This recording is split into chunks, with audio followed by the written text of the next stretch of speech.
통장에 1억을 넣어두고 10년이 지났습니다. 통장을 열어봤어요. 여전히 1억입니다. 숫자 하나도 안 변했어요. 그런데 그 1억으로 살 수 있는 게 절반밖에 안 됩니다. 10년 전엔 1억으로 살 수 있었던 것들이 지금은 2억이 있어야 살 수 있어요. 그럼 나머지 절반은 누가 가져간 걸까요? 오늘은 그 도둑을 찾으러 갑니다. 지난주 이피점02 마지막에 제가 무서운 질문 하나 드렸죠. 통장에 1억이 내일도 1억일까? 오늘은 그 답을 드립니다. 이 영상이 끝나면 여러분은 통장을 볼 때마다 예전과 같은 느낌이 들지 않을 거예요. 오늘 주인공의 이름은 인플레이션입니다. 이 단어 뉴스에서 매일 듣죠? 사전을 찾아보면 이렇게 나옵니다. 물가가 지속적으로 오르는 현상. 맞습니다. 근데 이건 절반만 본 거예요.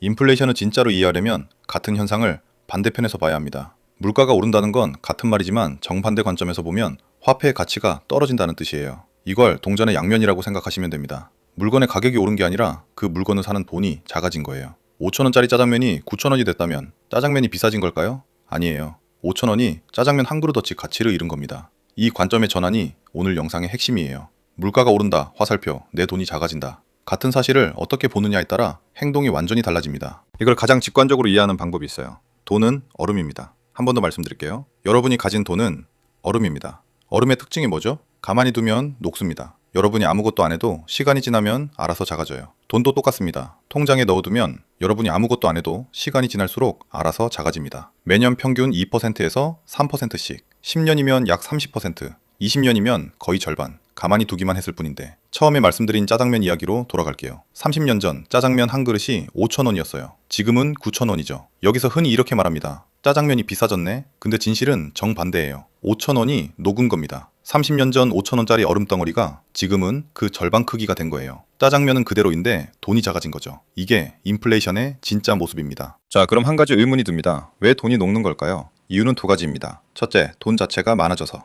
정부와 중앙은행이 돈을 찍어냅니다. 경기를 살리려고, 위기를 막으려고, 여러 이유로요. 근데 돈이 많아지면 한 장 한 장의 가치가 작아져요. 생각해보세요. 세상에 그림이 한 장 있으면 가치가 100억일 수 있어요. 그런데 똑같은 그림을 100장 찍어내면 한 장당 가치는 1억으로 떨어집니다. 돈도 똑같습니다. 세상에 1조 원이 있을 때보다 10조 원이 풀리면 1만 원의 가치가 작아져요. EP.02에서 우리가 배운 거 기억나시죠? 가격은 수요 공급의 합이라고요. 돈도 마찬가지입니다. 공급이 늘면 가치가 떨어져요. 둘째, 물건이 비싸져서. EP.02에서 배운 수요 공급을 다시 떠올려 볼게요. 물건은 한정돼 있는데 사고 싶은 사람이 늘어나면 가격이 오릅니다. 이게 우리가 평소에 말하는 물가 상승이에요. 여기서 두 가지가 합쳐지면 돈은 많아지고 물건은 모자라고 돈의 가치는 빠르게 녹습니다. 이게 지난 몇 년간 우리가 봐온 인플레이션의 정체예요. 자, 이제 무서운 질문을 드릴게요. 여러분에게 가장 안전한 자산이 뭐냐고 물으면 뭐라고 답하시겠어요? 많은 분이 통장에 있는 현금이라고 답하실 거예요. 은행에 넣어두면 안전하니까. 원금이 보장되니까. 그게 30년 전 답입니다. 지금은 정반대예요. 원금이 보장된다는 건 숫자가 그대로라는 뜻이지 가치가 그대로라는 뜻이 아닙니다. 통장에 1억을 10년 두면 숫자는 1억이지만 구매력은 7천만 원으로 줄어 있어요. 3천만 원이 가만히 두는 동안 녹아버린 겁니다. 이게 EP.02에서 제가 던졌던 질문. 통장에 1억이 내일도 1억일까? 그 답입니다. 숫자는 1억일 수 있어요. 근데 가치는 매일 줄어들고 있습니다. 여러분이 아무것도 안 하는 동안에도요. 그럼 어떻게 하면 돈이 안 녹을까요?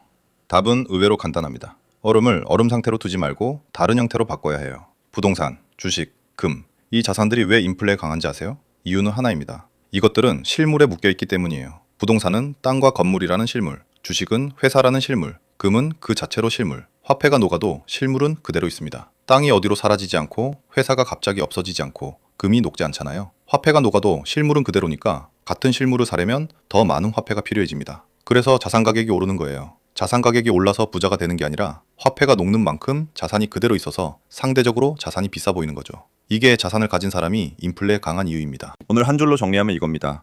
돈을 가만히 두는 게 가장 위험한 행위다. 이 한 문장만 머릿속에 박으셔도 여러분의 돈에 대한 태도가 완전히 달라집니다. 이번 주 과제 드릴게요. 여러분 통장에 있는 돈을 보세요.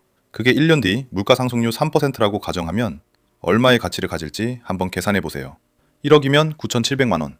5천만 원이면 4,850만 원, 300만 원 가까이 녹는 거예요. 1년 사이에. 이 숫자를 직접 계산해 보신 분과 그냥 듣고 넘긴 분의 행동은 1년 뒤 완전히 달라져 있을 겁니다.